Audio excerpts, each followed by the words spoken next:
So in this story, we have Christopher, the main character, is an 18-year-old man, I guess, and it's set in the 1960s. I think I'm going to say 1965, or 1965 or 1966.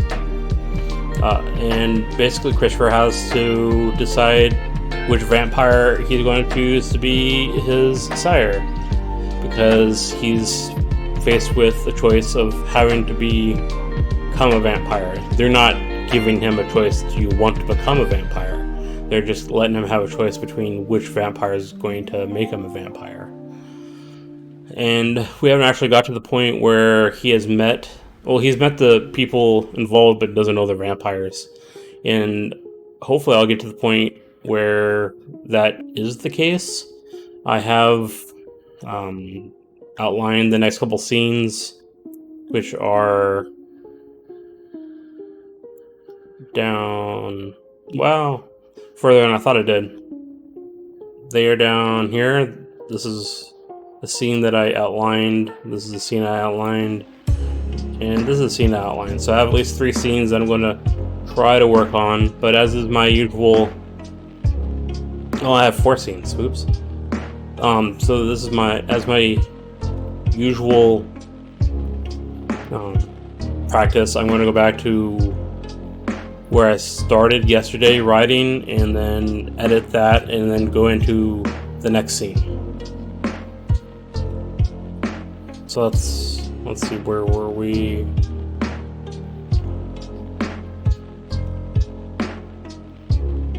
Yeah, this is where we started writing last time, so this is where we're gonna start editing this time.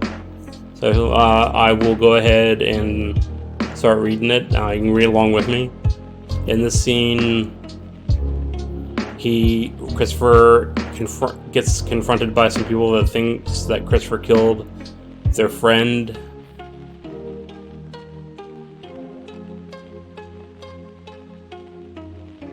Oh, Thad, yeah. I tried it the first time and it just kind of worked. There is some dead space when I'm actually typing, but I do manage to explain why I'm doing things pretty well, I think.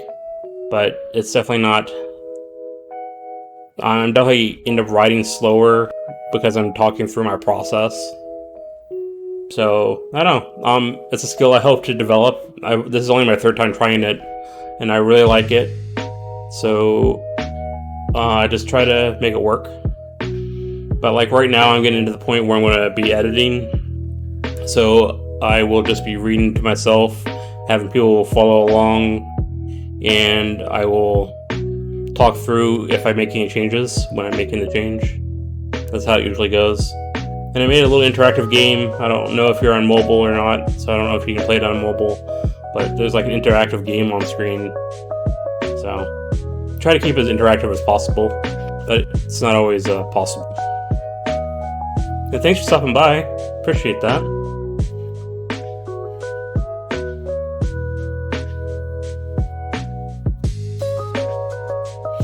Okay, so yeah, most of those characters are represented by people in chat. Like I have a couple bots, and then I'm in there. If you look at the panel, I don't know if there's a panel if you're on mobile or not, but you can like customize the character and plop it onto the screen and make it do things. There's mini games that I can run, but I haven't figured that out yet.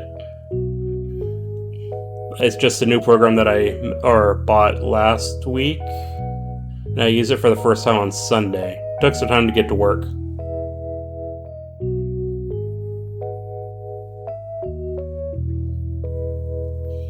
Well, I thank you for supporting me. I agree. It's kind of nice to have some background noise, and some interactive background noise besides just music. So my first correction is at the beginning of my sentence.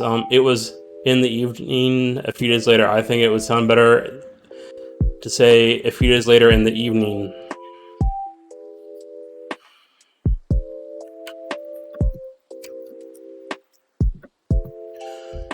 I have this problem where when I'm writing, I sometimes get like my sentences messed up and they're backwards. This is kind of like an example of that. And so when I edit, I go back and fix it. I don't think too much about it when I do my first write because I know I'm going to go back and edit it. But it's part of my dyslexia, I believe, my writing disorder that I have that causes me to do that. And I try to be mindful of it, but it still comes through.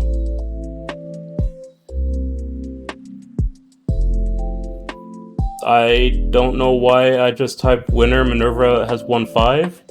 I didn't type that. I don't know what's going on. But I didn't do a giveaway, so no one won anything. Ignore that. It must be the bot settings.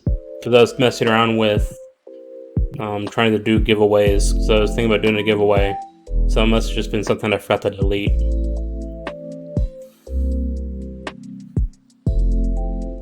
Alright.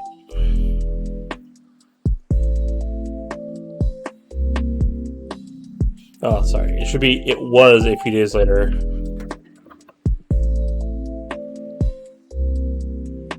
Comma, in the evening when Christopher is walking through a park. Yeah, that sounds better.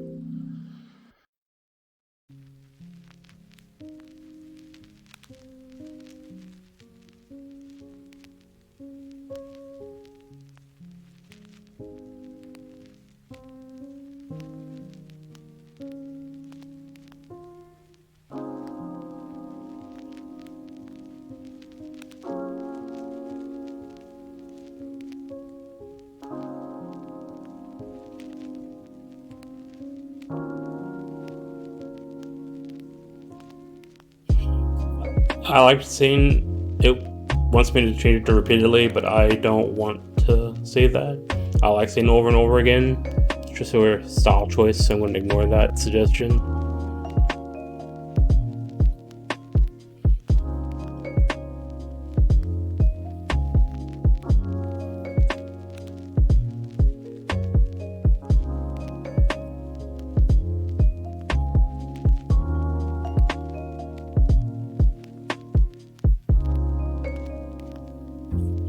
So the night air was crisp. There was a freshness that could be attributed to the recent rain. I don't like how that flows, so I'm going to spend a second here to see if I can think of a better way for it to flow, but I still wanted to say something like attributed to the recent rain. Let's see, the night air was crisp. Oh, yeah, the recent rain, yeah, I think I figured it out.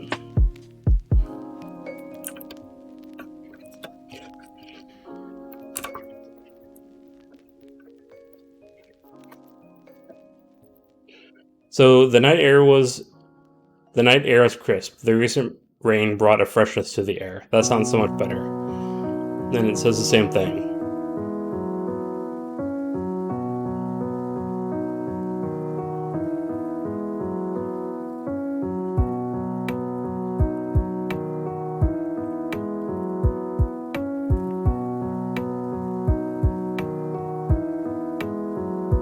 Oh, that sentence makes no sense at all. It's also really long, so I need to fix it. He was deep in his own thoughts when the two men who he had seen in the alley a few days ago. And then they do nothing. I had to actually say what they were doing.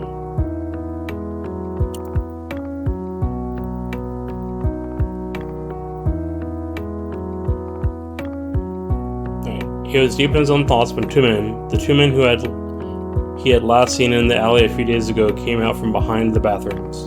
There we go.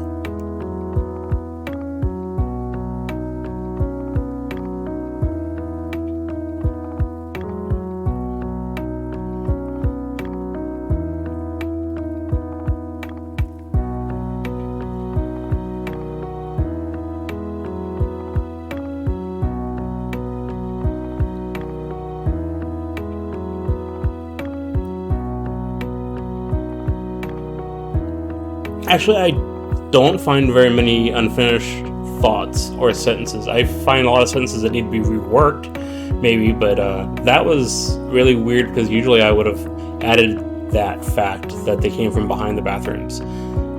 So that was an unfinished thought, and usually I catch those when I'm writing. I don't always catch them, but usually I catch them, so they do happen, but not as much as they used to.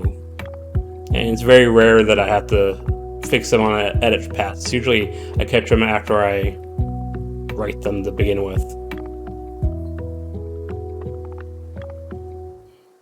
I also spend a lot of time like thinking about the scenes before I write them. That's been something I've been doing for the last year or two. Like, I always thought about them a lot before the 2 years, but lately for the last two projects I've been doing, it's been very cinematic in my head, and I rework scenes over and over again, like when I'm driving or when I'm laying down or when I have free time, and then I get to writing them, and so they're a lot more fluid when I sit down in the last year or two. So that probably helps making sure that I don't like miss a thought.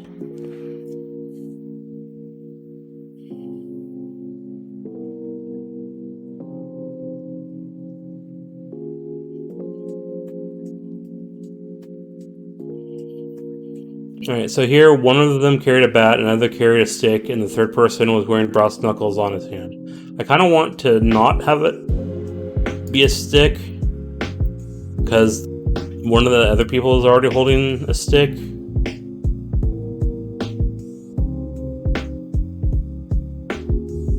I want to say pipe. Why not?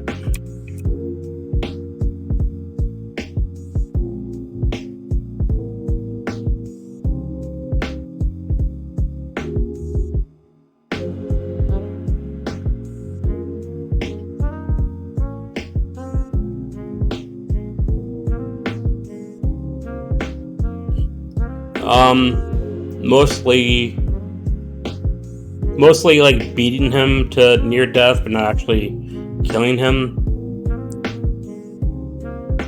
So yeah, that's why I was going for blunt objects.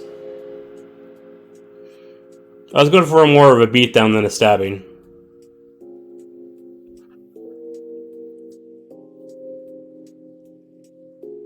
It is weird to carry around.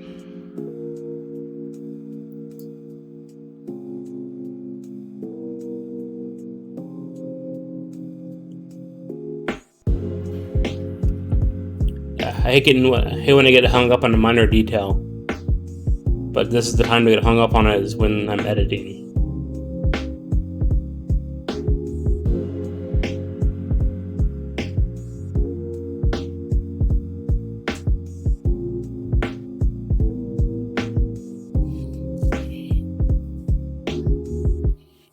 Yeah, I'll just use knife if I think of something else.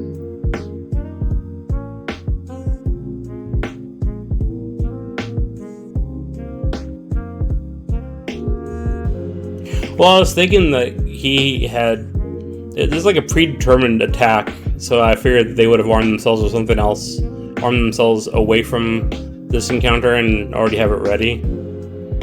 Or, yeah. At least that was my thought process.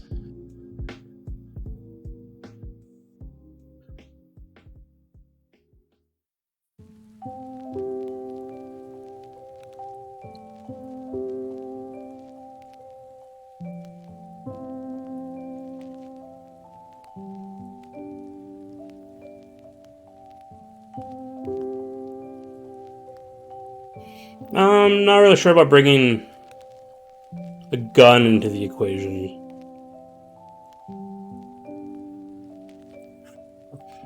I mean, the three people in the back, the one that's carrying the bat and now a knife, and one's wearing brass knuckles. Spoiler alert, at the end of the scene, Christopher's not the one taking him out. It's actually a vampire, and they don't actually have any part in the fight. So none of their weapons get used like thematically in the writing. It's just the initial approach.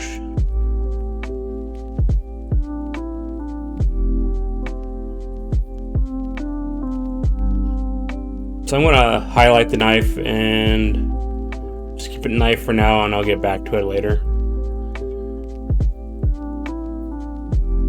Alright, you killed Frank over some, yeah.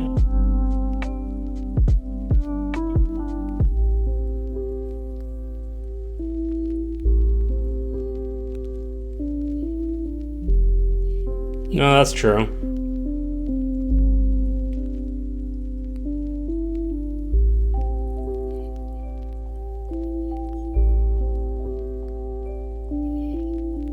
And the only difference is the character Christopher might react differently if someone's carrying a gun.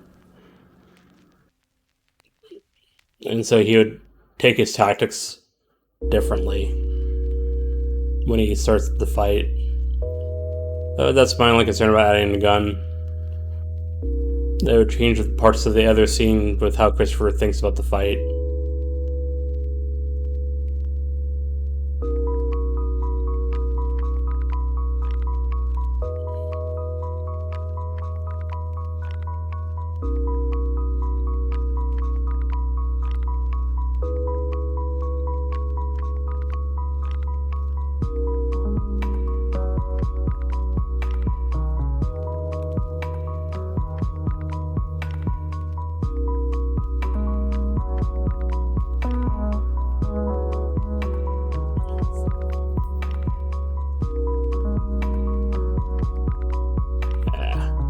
I think that was right.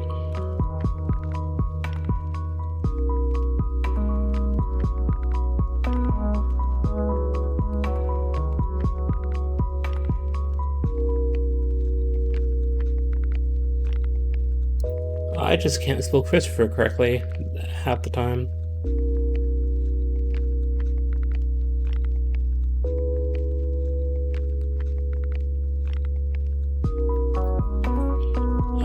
He stumbled backwards and it to be changed to the man stumbled backwards because it doesn't sound very specific. And it could be interpreted that Christopher stumbled backwards, which is what I don't want.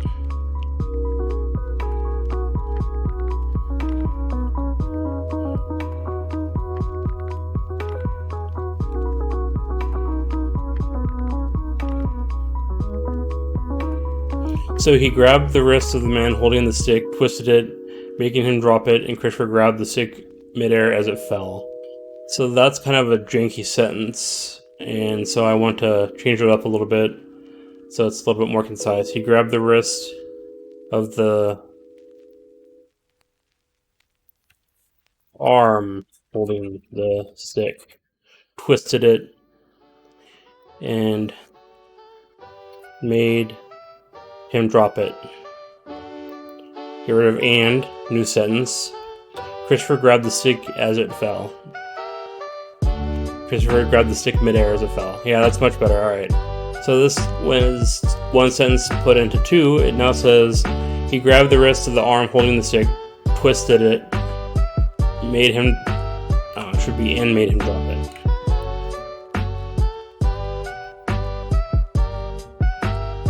Twisted it and made him drop it. Alright, that's better. Yeah, I guess there should be a comma there.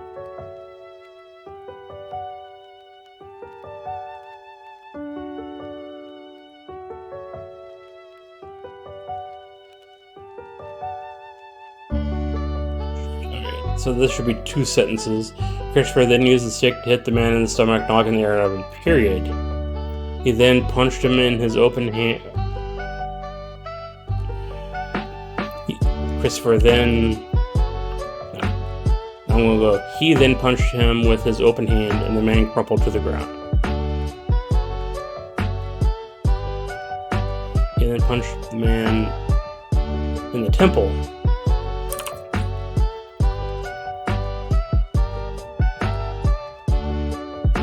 There we go. A bit more precise.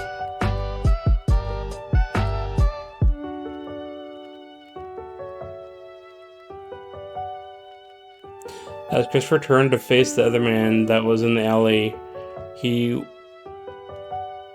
punched on the side. Oh yeah, that needs to be reworked a lot. That sounds bad.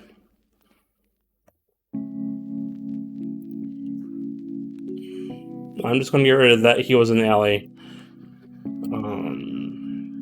As Christopher turned to face the other man, he was punched on the side of the face from the...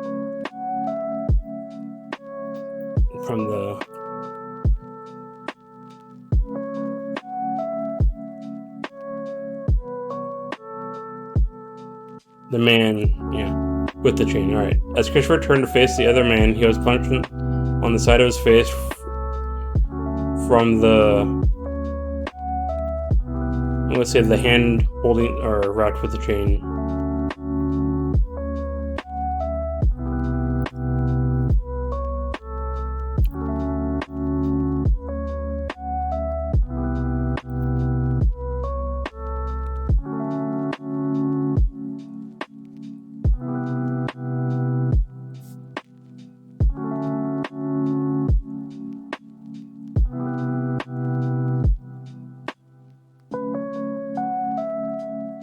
Okay, I can change that.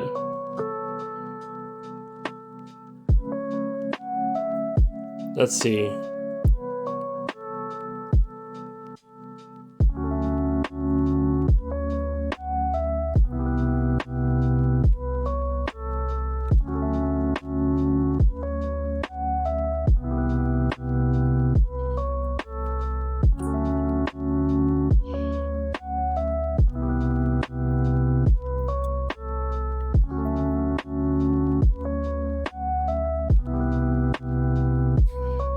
It's good to know. I didn't know that. Sound coolly. I cannot spell.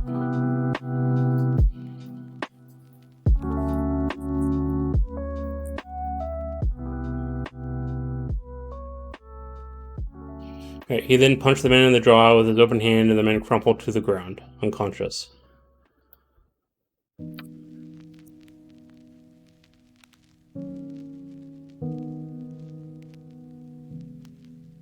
Alright. As Christopher turned to face the man, he was punched. As Christopher turned to face the other man, he was punched in the face from the hand wrapped in chain. He punched the side of his face. I'm going to say above his eye. The side of his face, above his eye.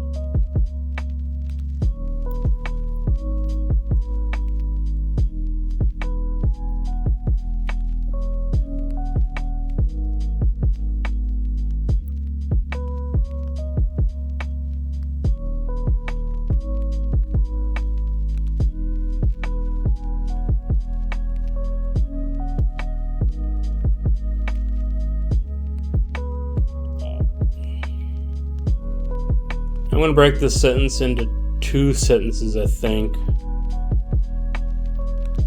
He recovered just in time, period. He recovered just in time. The man started to take another swing.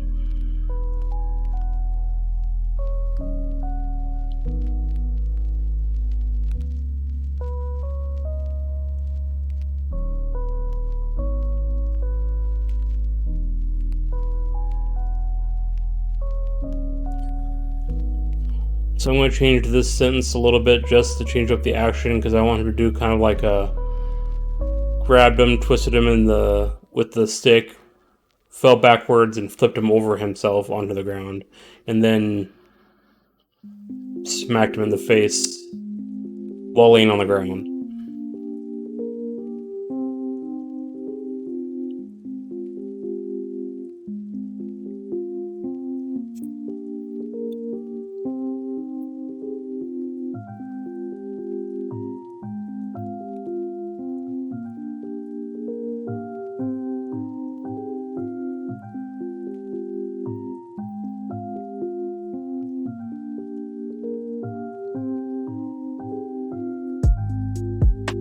Yeah, I have. So I probably should have put that together.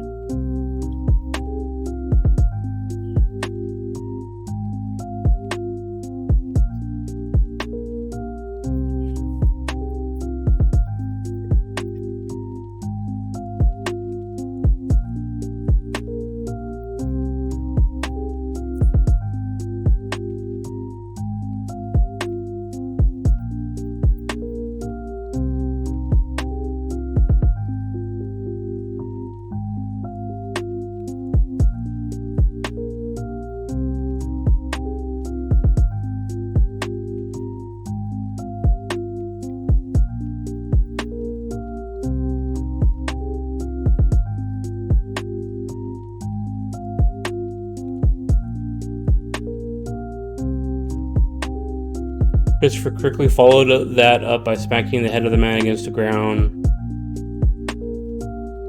No, that's not right.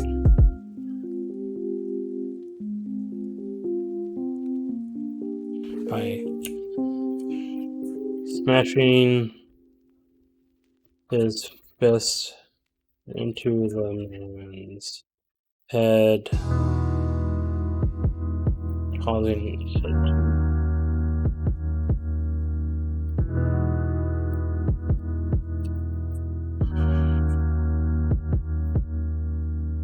Christopher quickly followed that up by smashing his fist into the man's head, incapacitating him.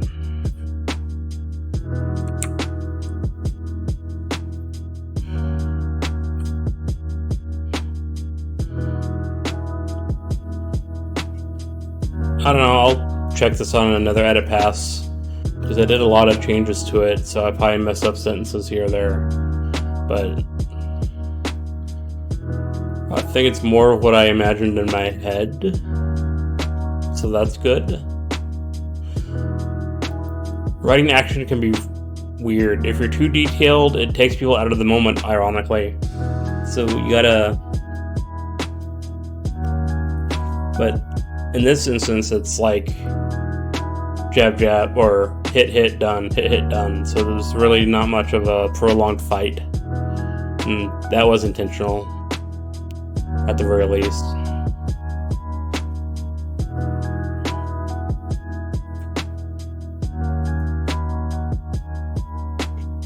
Alright, so this sentence is overly long and has descriptors in there that I don't necessarily need, so I'm going to change it a little bit.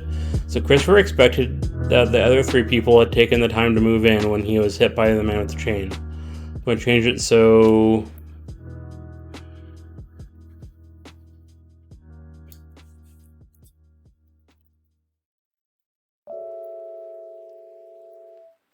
Christopher expected the other three people had taken the time to move in when he was momentarily dazed. He glanced back. No, I actually have to get him to stand up because I put him on the ground. Oops.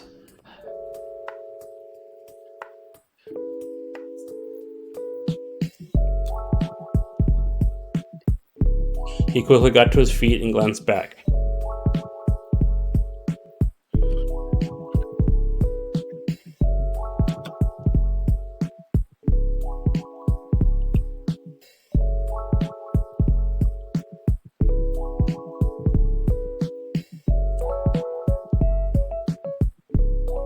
He quickly got to his feet and glanced back. He hoped he had enough space between him and the other three so that he could run away. That sounds better than what was there. Christopher did not expect to see what he saw. While the adrenaline was still running, he was shocked out of the fighting urgency he had a moment ago. Standing there over the bodies of the three people was one man. He stood just at the edge of the light that was put off by... spell that right. He stood just at the edge of the light that was being put... I should say, was being put off by the... put out by the... Okay. He stood just at the edge of the light that was being put out by the overhead lamp. That doesn't sound right either.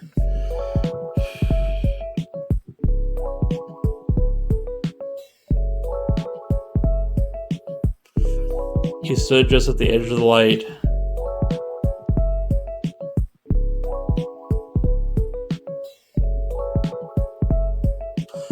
Yeah, I think this is one of the sentences that I have backwards, so I need to retool it here. He stood just at the edge of the light that was being put up by the overhead lamp.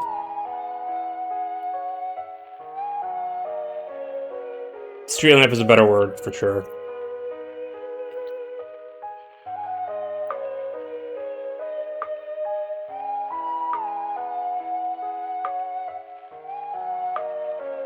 He stood just at the edge of the light that was being put out by the street lamp. Yeah, I changed the street lamp, made it sound better, for sure. Yeah, I don't really have to retool that. He would stand perfectly still in a long brown trench coat. As the wind blew, his black hair moved and his trench coat flapped. In the moments that passed, a few red leaves fell off the nearby trees, streaking across the scene. Draven broke the sentence for... I should say the man broke the silence first because he does not know who this person is, so he doesn't know that he's Draven. The man broke the silence first. You fight well, but there is room for improvement. Your Uncle Oliver has taught you well. Christopher was grateful for the man's help, but he still felt on edge, and it wasn't just adrenaline. The man gave off an aura unlike anyone else. He had met few people who had the presence this man had. Uncle Oliver was one of them. His uncle always made him feel like he was safe, but he sometimes got the impression that he unnerved other people. This character had a similar presence, but he didn't feel safe. He felt like he should run, but he held his ground. Thank you for helping me, but how do you know Uncle Oliver, and how do you know he taught me? Got rid of it. The man smiled ever so slightly. I've known the man you know as Oliver for a long time. If you want to know how I know it, that's a tale for him to tell. I know he taught you because I can see it in the way that you fought. It's subtle, but I can see his hand in your teaching. Christopher ignored the fact the man didn't answer his question and moved the conversation on. Thank you for helping me. I wasn't sure I was going to make it out alive. What's your name so I can thank you properly? My name is Draven. Christopher was careful not to let the surprise over the unusual name show on his face. He walked toward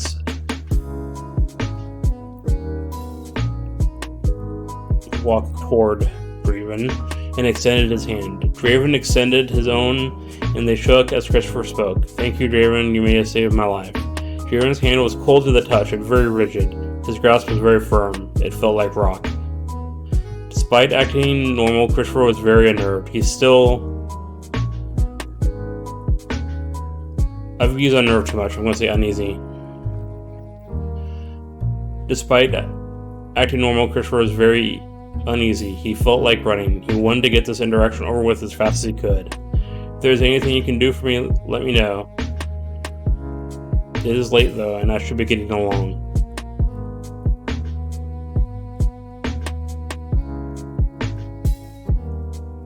Is there anything I can do for you? Is what he should have said.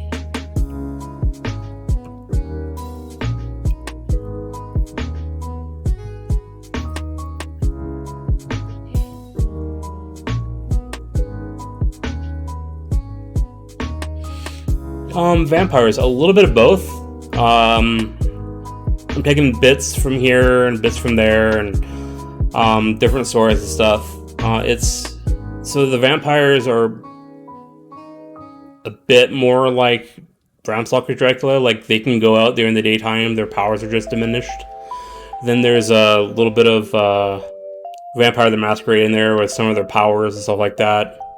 But there's also some drawing on folklore and stuff like that. Different vampire lineages have different powers and stuff. That's similar to Masquerade.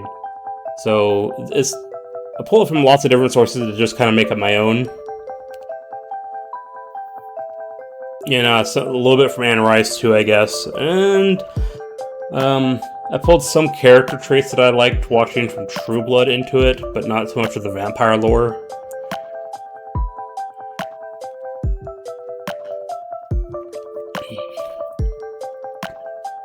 So I want the vampires to be something people could, like, relate to as in, like, the history of stuff. Oh, was she? That makes some sense. And so, yeah, I guess I'm pulling from their source a little bit, too.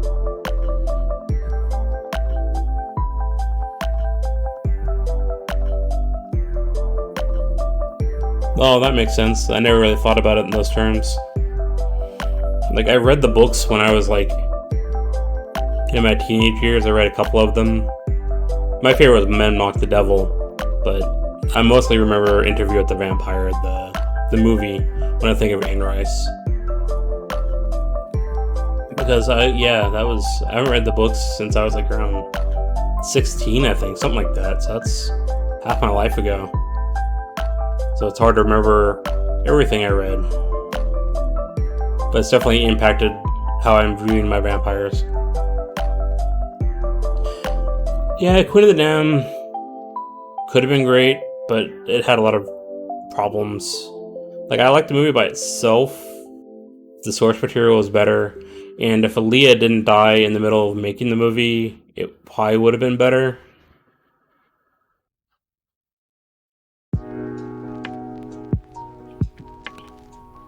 And I like the, Brad Pitt and, my goodness, wow. And Tom Cruise, I really like their portrayals of the vampires, even if they weren't accurate, because don't even remember if it was accurate or not, but I really like their portrayal. And I kind of wish they were in Queen of the Damned.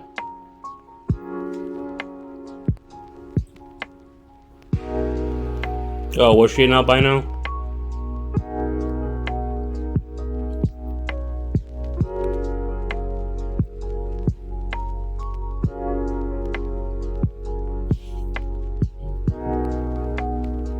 See, Draven smelled, and it made Christopher feel like running. I'm sure I'll be able to find you if I decide to collect on that debt. Spelled debt right. That'd help. Give Oliver, in quotation marks, my best.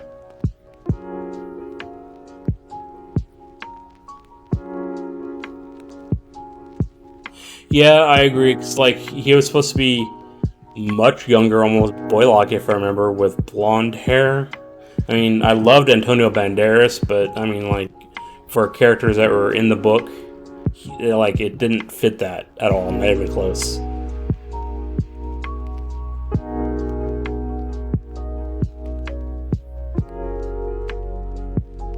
No, yeah, exactly. Not even close. I still liked Antonio Banderas in it though, but no, it wasn't as faithful a reproduction of the book as it could be for that character. I completely agree with that.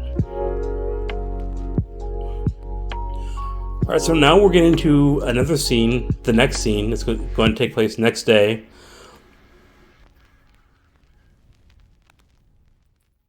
Yeah, a lot of movies are like that. Like, I know if you, I like watching the movies that books are based on before reading the books, because then I can enjoy the movie,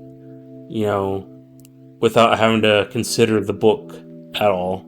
I did that with Harry Potter, for example. I didn't read any of the books until I think it was 3 years ago. And I'm glad I did it that way, because I probably would have been upset watching the movies, because they changed a lot of things. So that's usually my idea when it comes to... Yeah, exactly. I mean, I refuse to read them until the movies are done. And that's usually the case when I hear movies based on a book. I won't read the book until I've watched the movie. Alright, so now we're moving on to the next scene. It's the next day. Christopher goes to his uncle's. I've highlighted, so basically, the scene here. Oliver asks about the eye because, well, he got punched, and so there's a bruise and a cut above his eye. They talk about the fight. Oliver says Frank died from a broken neck and brain trauma, and had cracked skull, and that he'd fallen off the building. So it makes Christopher think that he didn't kill the guy, because he's been living with the idea that he'd killed someone over the last couple of days, and now he's going to be, a bit relieved that he didn't actually kill someone. Yeah, they left out the entire impact on the non-wizarding world, but they left out a lot of other things, like the elf stuff, and I think they could have done a better job connecting storylines. They left out things they didn't need to. Yeah, things they also didn't need to for Harry Potter. I'd have to reread the books and watch the movies again to point out the things that I think they could have done better, because it's been a couple years since I thought about it. But yeah, I mean, that's the impact on the real world. They definitely left that out. Alright, so then Christopher mentions Driven. His uncle asks his uncle about Driven. His uncle asks Christopher to describe him. His uncle's elusive in answering about it, and they move on to their fighting instructions. And I also need to mention that Christopher's parents are out of town in the scene.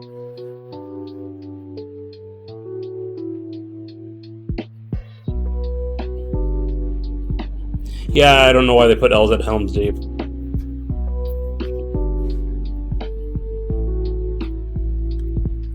It's a good movie watching, though.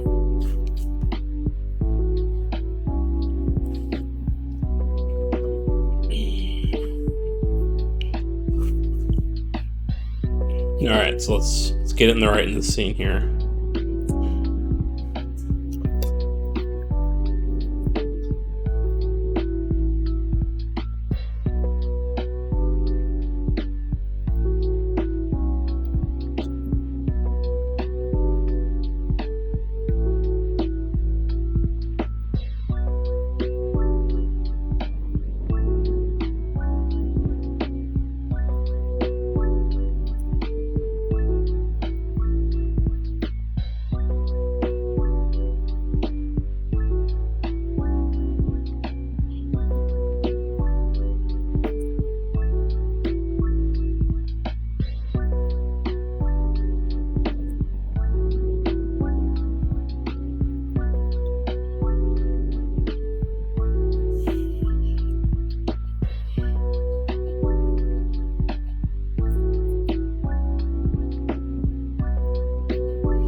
Yeah, just reuse the costumes. Yeah, I guess so.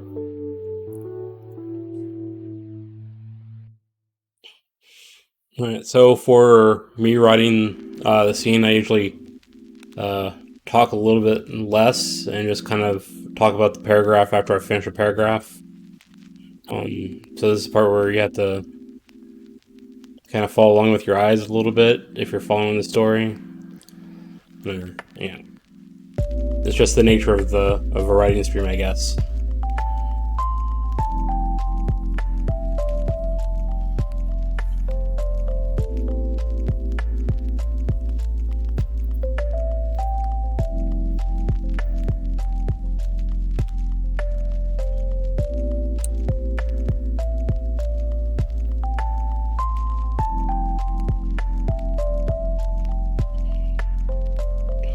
So basically, I'm just saying Christopher ran to his uncle's house. His uncle had been out of town for a few weeks. That's why they hadn't done any martial arts practice. And he walked up to the house and knocked on the door. I think that is fine for right now. I will add more detail on an edit. That's one thing that I do, is I don't always get as descriptive on the first pass as I know I need to be.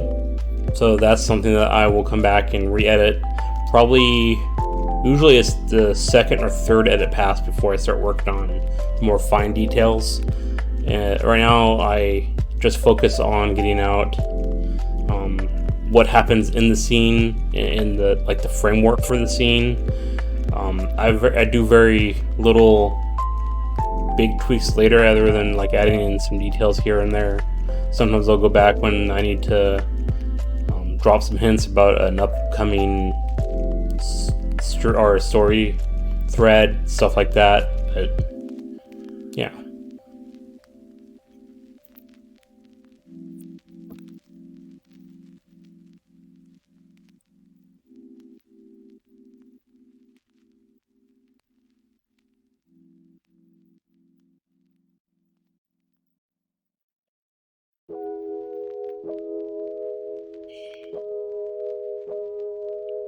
Actually, that could be in the previous paragraph.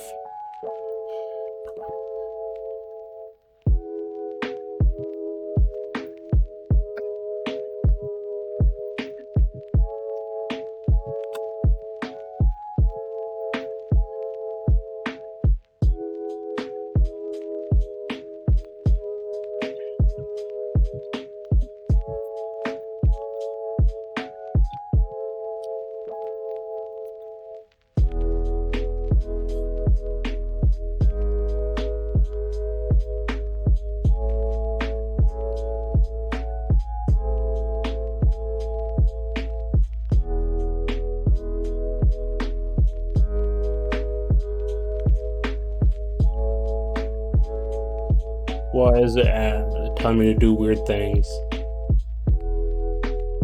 I don't want to change that. I want to say very good. Alright.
I'm not sure exactly where I can casually just throw in, oh, my parents are out for the weekend.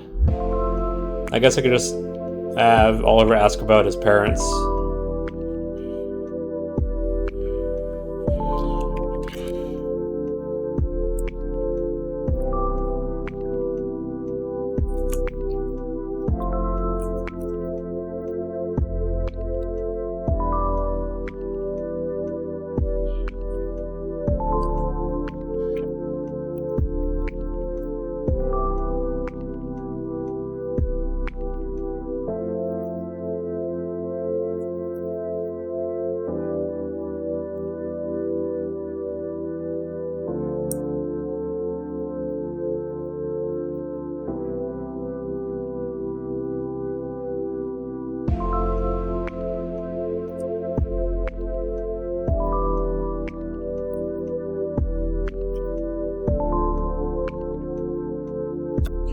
That doesn't seem completely out of place. How are your parents? They're good. They took a trip to the lake for the weekend. They won't be back till Monday.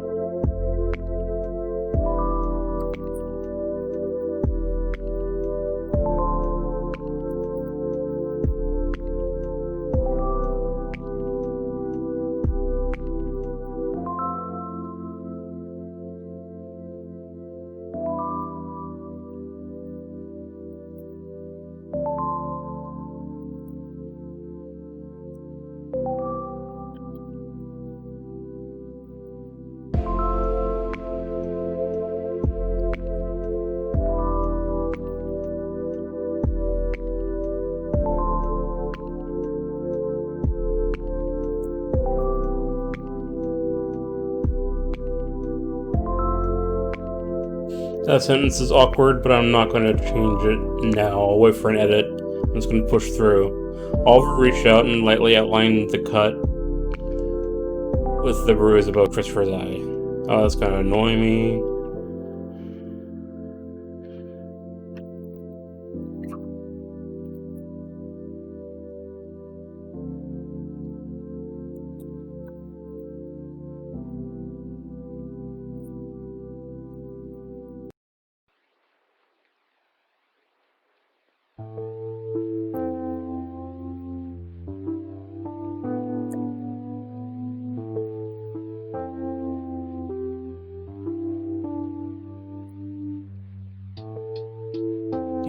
That sounds alright. Oliver reached out with his hand and lightly outlined the cut above the eye with his finger. What happened here?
Okay, so to go over the last couple paragraphs here, Oliver reached out with his hand and lightly outlined the cut above the eye with his finger. What happened here?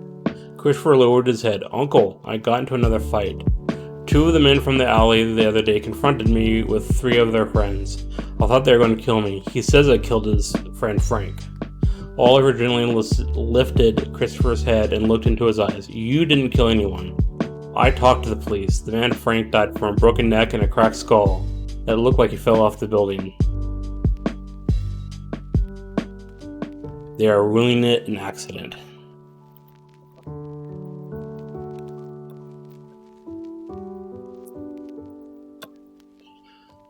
So that kind of gets the some of the goals for this scene. The conversation Oliver asked about the eye. Did that. They talked about the fight. Doing that. Frank died from broken neck and trauma. He had a cracked skull. He fell. Did that. Now I'm going to work on where Christopher mentions Draven, asked the uncle about him. His uncle asked Christopher to describe him. His uncle is elusive. To move on to fighting instructions, and yeah. I also mentioned Christopher's parents are out of town, which won't be important for one of the later scenes.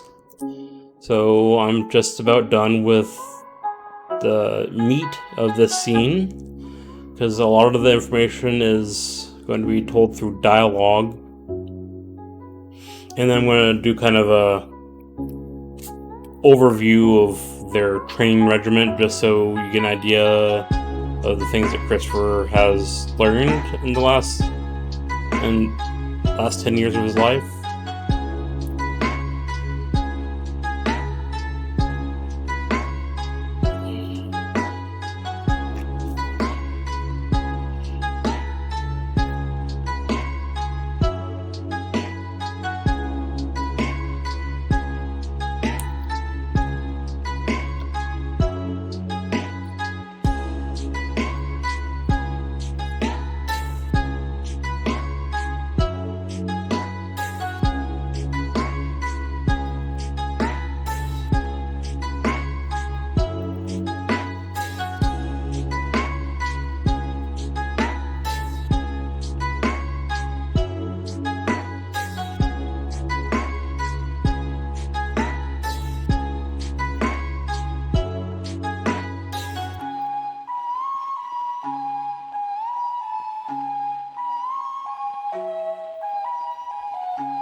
Oops, I should pull that up so people can actually follow along.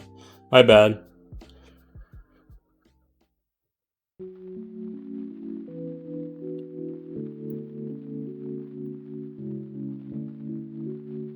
Alright, so this is what I got for the last couple paragraphs. Oliver gently lifted Christopher's head and looked into his eyes. You didn't kill anyone. I talked to the police. The man Frank died from a broken neck and a cracked skull. It looked like he fell off the building.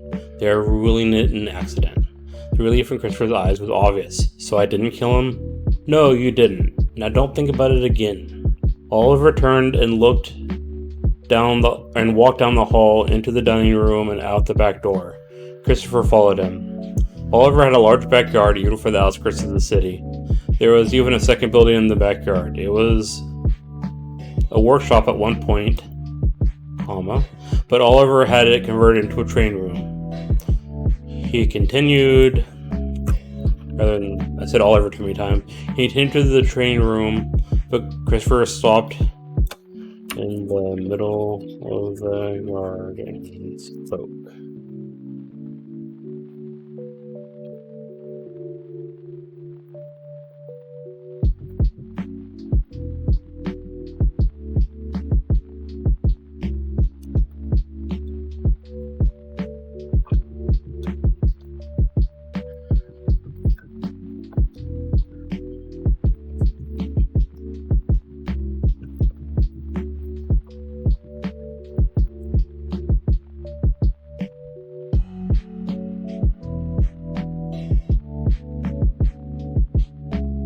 Oh yeah, I guess it is pretty unvampire-y like. So Twitch has gotten really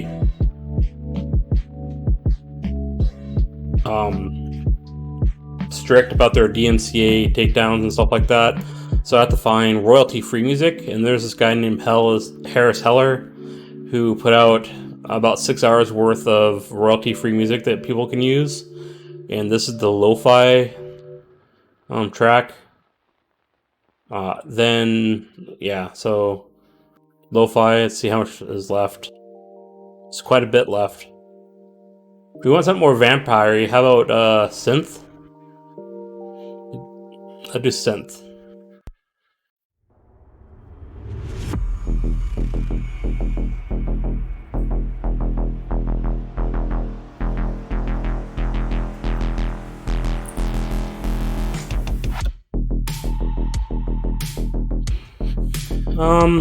Not really. There's lo-fi. Let's see, what's this? Synth wave, EDM, and hip hop. Those are the only genres that you put music out on.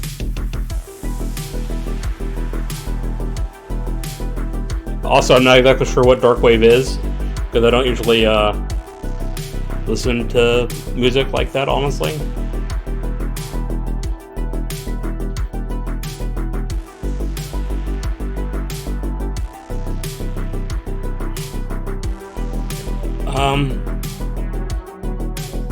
I think I've heard some of that, and no, not really.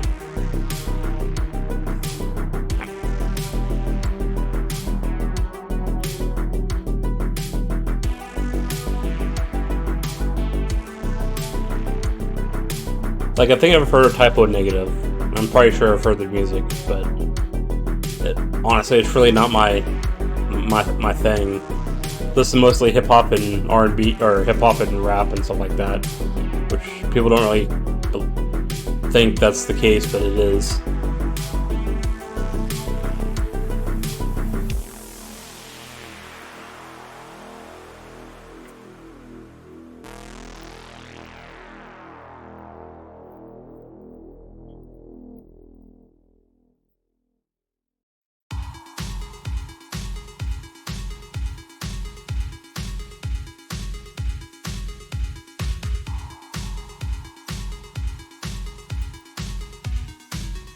So as long as Uncle's playing a little coy here, he most definitely knows who Draven is. But he wants to make sure Oliver is talking about the Draven he's thinking of. Because he doesn't want to talk about Draven at all.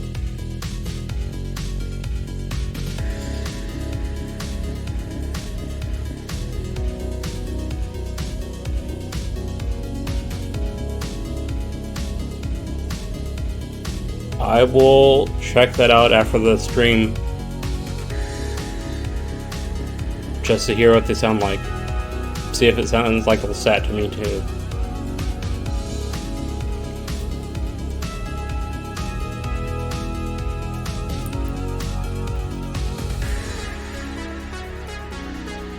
Yeah. No, I don't get banned for that, no, that's for sure.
Alright, so just backtrack a little bit here with what I've been doing. So I'm introducing Brevin to Oliver. So I'm just going to read this out loud. Oliver immediately stopped. There was a momentary pause before a turnaround. Draven. That sounds familiar. Why do you ask? Christopher hesitated a moment. Well, he helped me in the fight. He took out the 3 men behind me. I don't know if I would have survived without him. Oliver raised an eyebrow. What did this person look like? He stood about 5 feet 10 or 5'11". I couldn't tell either. He had dark brown hair or black hair. He had green eyes. I didn't see him fight, but he must be a fighter. His grip was as firm as rock. I don't know why, but he made me feel very uneasy. It took everything he had not to run away.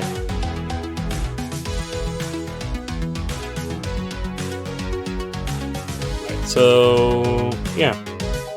And now it's going to be Christopher's response.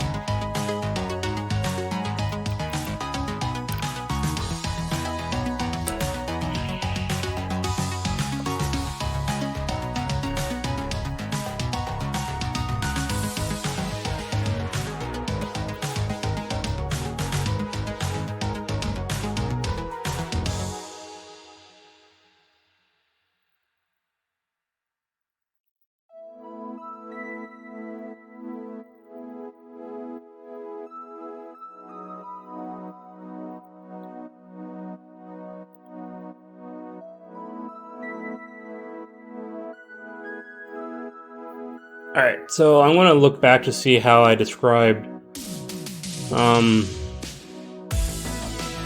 Oliver's reaction. I want Oliver to be a little bit, how do I say it, just closed but also caught off guard.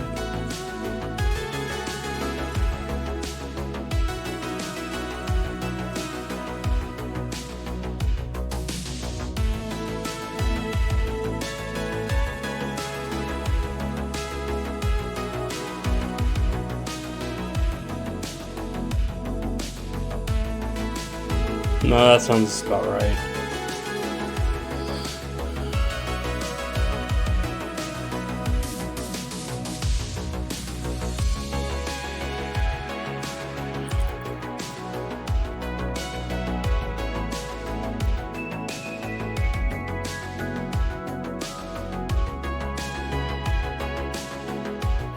I don't want to...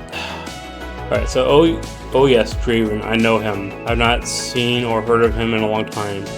Back in town, is he? I don't want him to ask what if he's back in town. Because Oliver does not want to engage Christopher in this topic, so he wouldn't be asking that.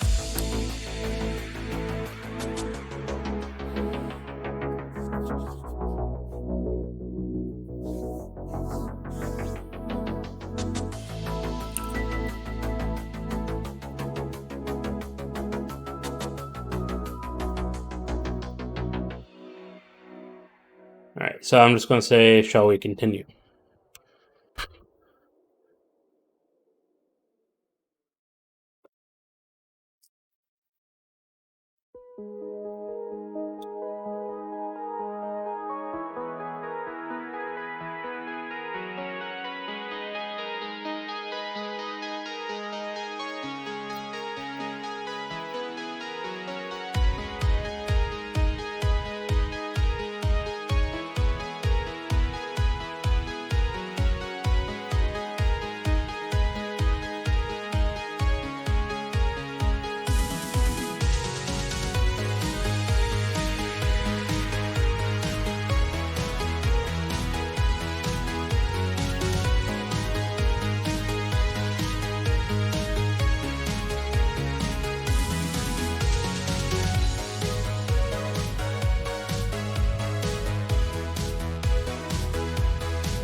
So this paragraph here is basically a transition in the scene to the training aspect of it.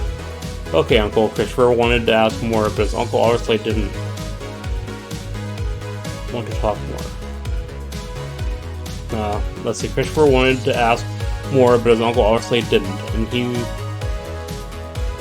And when Oliver didn't want to talk about a subject, he didn't. He had learned better than to push when his uncle was like this. If it was important, he would tell him about it. that didn't make it any less annoying to Christopher. Alright, so now they're going into the training area.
Trying to describe the training area.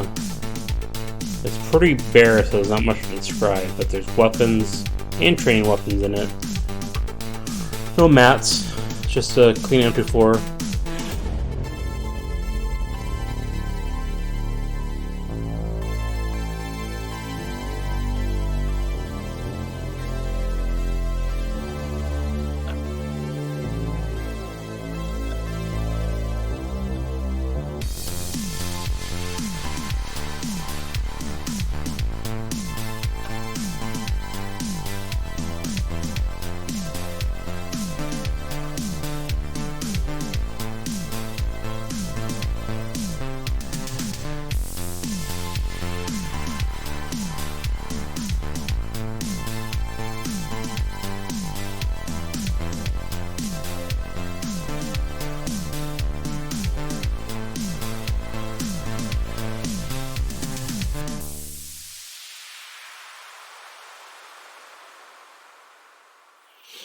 I thought about using the word dojo,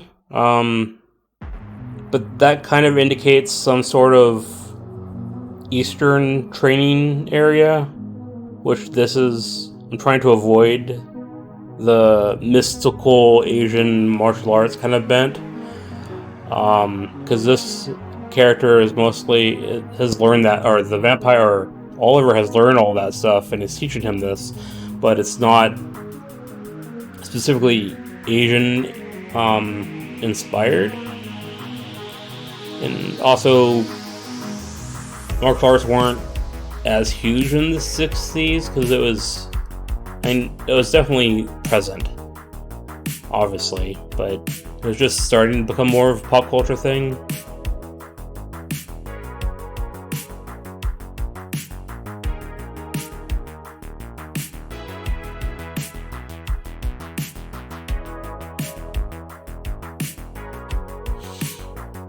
Yes, but when did the word dojo get introduced in pop culture in America? I'm going to look up the etymology of the word.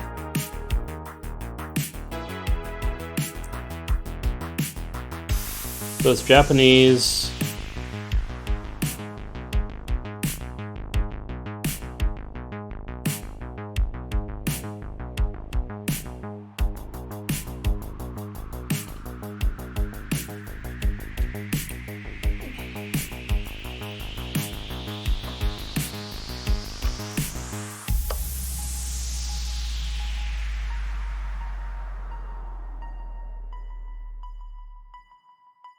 Yeah, that's not going to be easy to find out when it was started being used in America.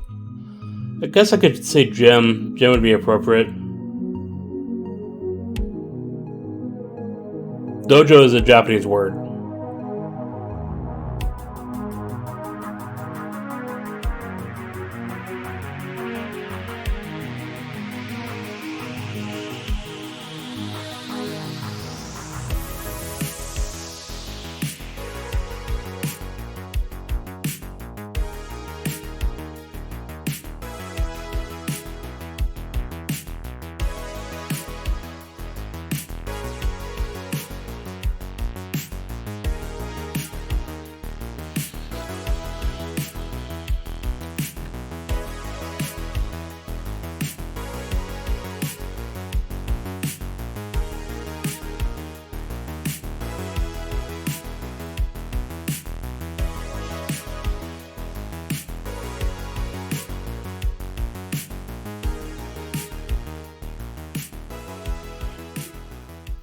What is he training? He's done grappling, Filipino stick fighting, HEMA stuff, so sword and armor combat. No, not so much armor combat, but European martial arts, stuff like that.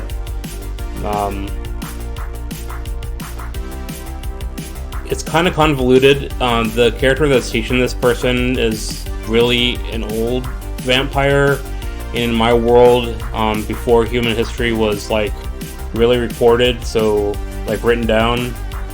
This character actually came from a world of magic, so he from a fantasy world, so it doesn't even necessarily, some of the martial arts he's teaching doesn't even really or come down from Earth martial arts.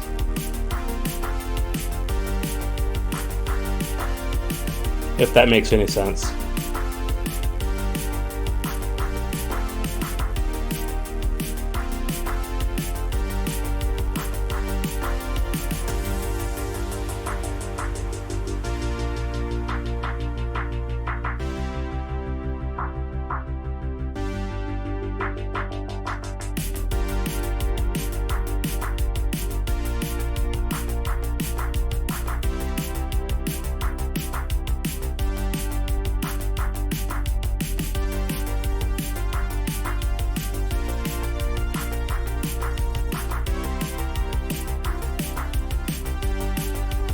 So I changed all the training room words to dojo. So I'll go back to describing this a little bit. Christopher followed Oliver into the dojo. It was a large empty space with a clean floor. There were various weapons hung up on the walls, from swords to spears. There were also training weapons, one of which Oliver walked over to and picked up off the rack. It was a rattan stick about 3 feet long.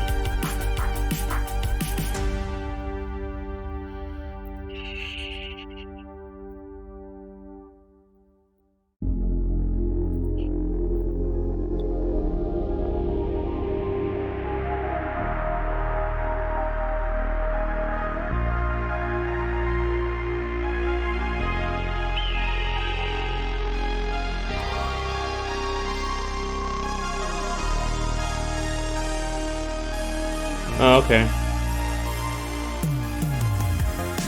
I didn't know they're just called schools. And I didn't know Kali was referred to as a training camp.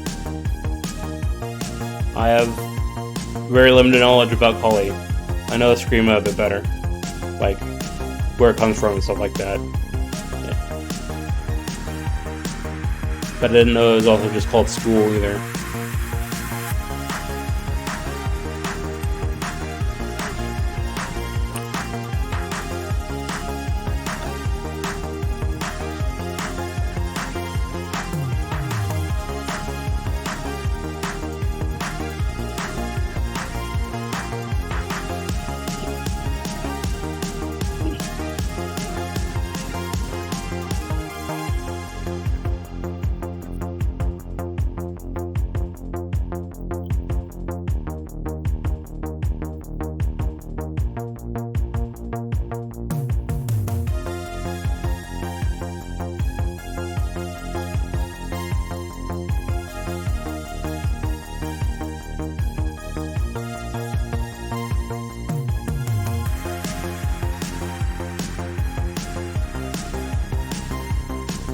Oops, I forgot that he was supposed to be wearing weighted clothes, so I need to go back and actually add that in.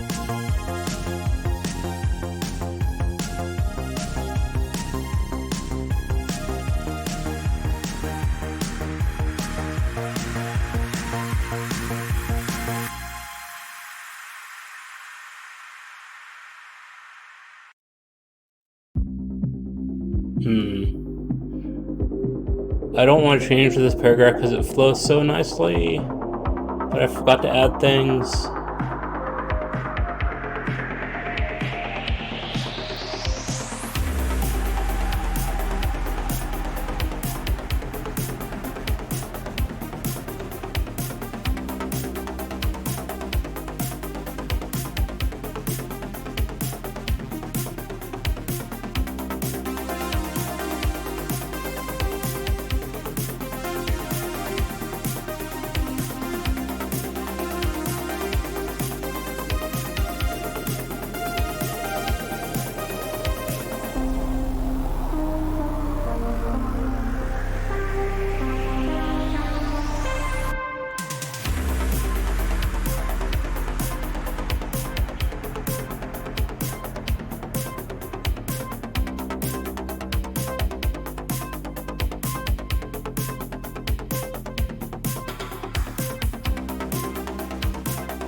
Wow.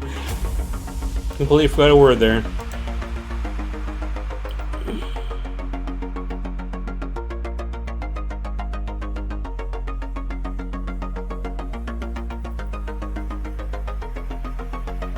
Alright, so there, I fixed it. I weighted all the basic forms, first put on the weighted clothes. Christopher took the stick and walked over to the chest at the end of the large room. He opened it and rummaged around and pulled out his shirt and put it on. It had pockets on the outside where he put in the metal weights. He then reached into the chest and put on weighted ankles and wristbands.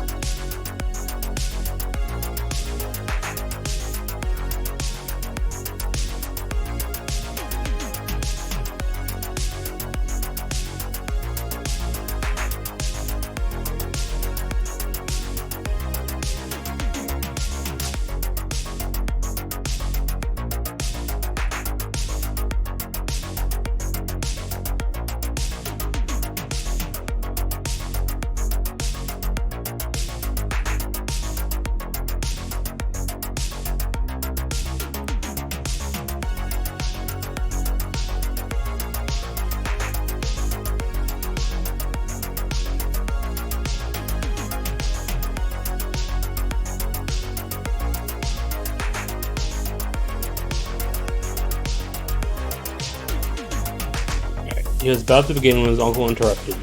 And do them as slowly as you can. Make sure every movement is precise.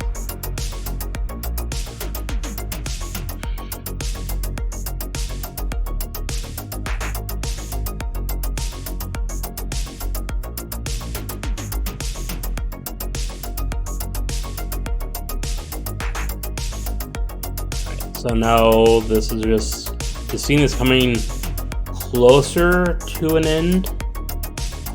So I'm basically going to do a paragraph where he is watching, where Oliver is watching Christopher. Then it's going to be another paragraph of them kind of doing a mock fight. Then a paragraph of them parting ways, and then it will be the next scene.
Oliver watched him intently as Christopher worked on his forms.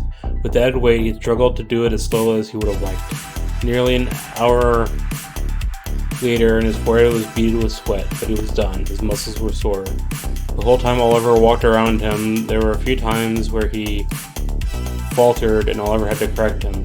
When he was done, Oliver nodded and said, "Good job, take a break, get some water, take off the weights. Next, we'll do some sparring and see how far you've come. I'll say what you can do."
Christopher walked over to the chest, took out the weights from his shirt, and put them away, followed by the shirt itself and the ankle wrist weights.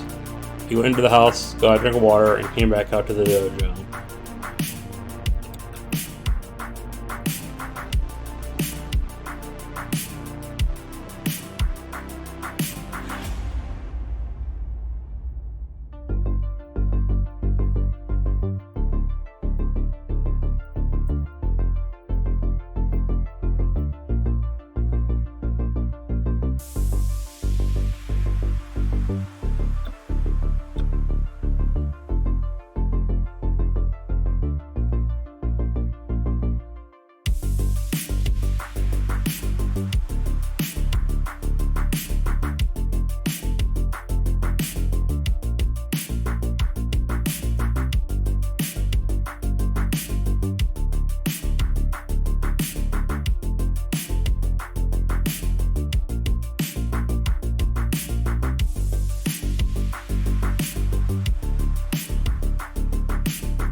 So for this fight, because it's a little bit more prolonged than the other fights in this short story, I'm going to be doing it a little bit abstractly, like most fantasy books are written.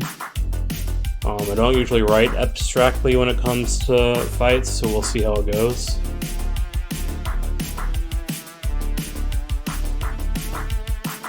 because I still want to add in a little bit of direction here and there to make sure it's cinematic.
Though Christopher nodded, they started 10 feet apart. There was a few minutes where neither of them moved. When Christopher shot forward and attacked, Oliver was pushed back but effortlessly knocked aside the swings. At one point, Christopher took a more aggressive step, unbalancing himself, and Oliver took his chance. He sidestepped Christopher and stepped forward so that he was now behind him and wrapped Christopher on the back with his stick.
So in that first little fight that's one paragraph long, basically it was highlighting that Oliver is more patient, Christopher is more aggressive.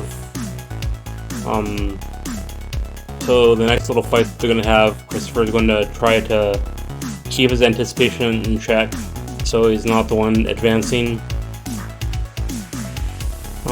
That's going to be the only two fights that I'm actually going to describe, and then we're just gonna sum it up like this continued on for a while and then Christopher left.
Alright, so this last little fight, Christopher matched Oliver's moves until Oliver I guess I should start.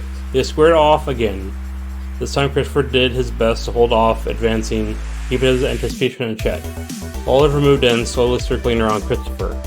Christopher matched Oliver's moves until Oliver made a move to attack. He was assessing Christopher's reactions. Eventually Oliver made a more aggressive move. He stopped.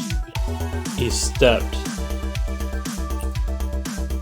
into Christopher's circle of influence, knocked aside Christopher's stick, and body bashed him, sending him flying back several feet, nearly falling to the ground. Christopher lost patience and moved in to attack his uncle, but his momentum was turned against him, and he found himself laying on his back.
The sparring continued for the next hour, with a few breaks. Christopher never once scored a hit on his uncle, but it did close to landing a grapple.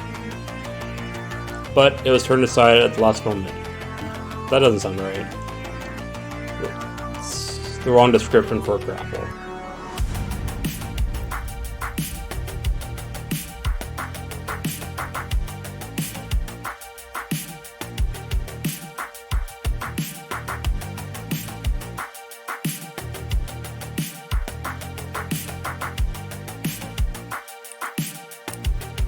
I'm gonna say it was turned against him at the last moment. That makes more sense.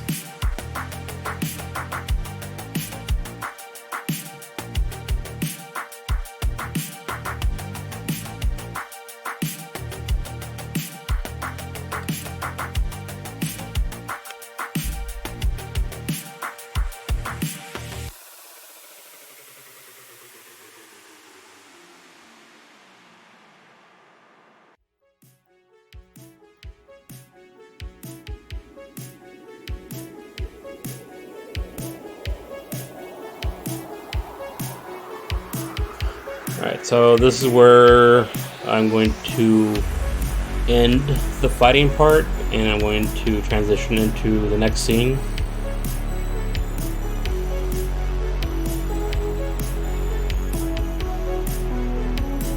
But I'm not exactly sure how I want to do that just yet. So, I'll take a drink of water really quick and give it a second thought.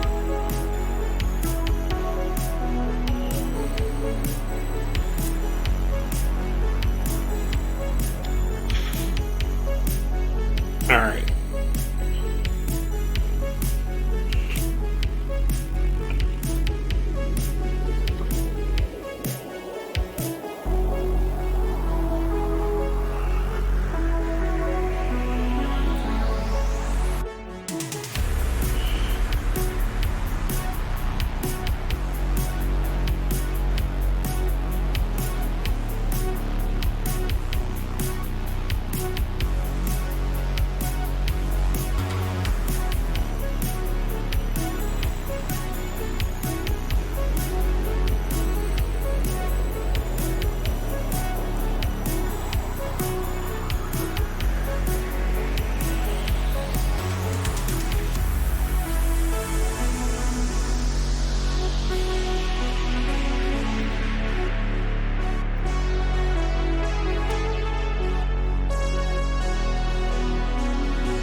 After they were done fighting, Oliver said that was enough for the day. Christopher went into the house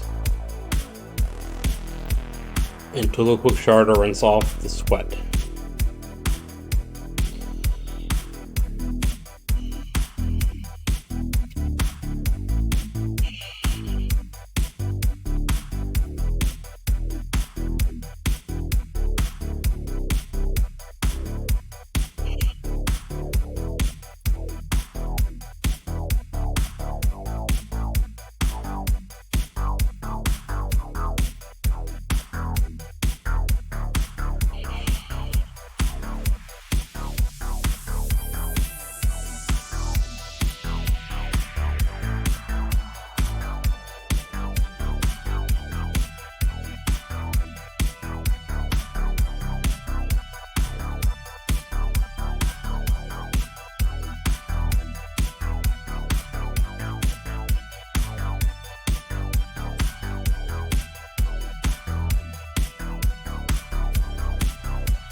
Alright. After they were done fighting, Oliver said that was enough for the day. Christopher went into the house and took a quick shower to rinse off the sweat. He met his uncle in the living room. I called you a cab. It's been a while since we practiced. Why don't you give those muscles a rest? No need to jog home. Christopher smiled. Thanks, Uncle. It has been an exhausting day, especially after the night I had. The cab arrived and Christopher got in. He saw his uncle wave him off as he headed home. That's an okay end to the scene, I guess. Let's see, we're on page 10. So how many pages did we get through today? So here's 1, 2, and 2.5, and 1,200 words. Not too bad for a couple hours.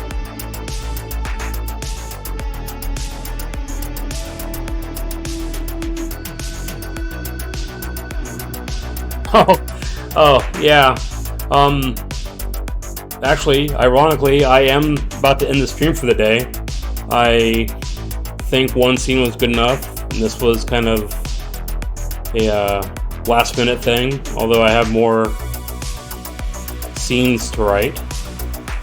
But I'll save those for my normal writing stream, which is on Saturday at 11 a.m. And that again, I appreciate you staying for the stream. Oh, Hansa, hello, thank you for dropping by. That was really bad timing, I'm sorry. Yeah, today was, my writing stream was just, random. Normally I game during the week, for my stream. I was feeling like I really wanted to write some stuff, so I jumped into writing. But Saturday, 11 a.m. PDT time, I'll be writing more if you're able to make that. But I really appreciate you stopping in. So I thank everyone for stopping by, and I hope to see you all on Saturday.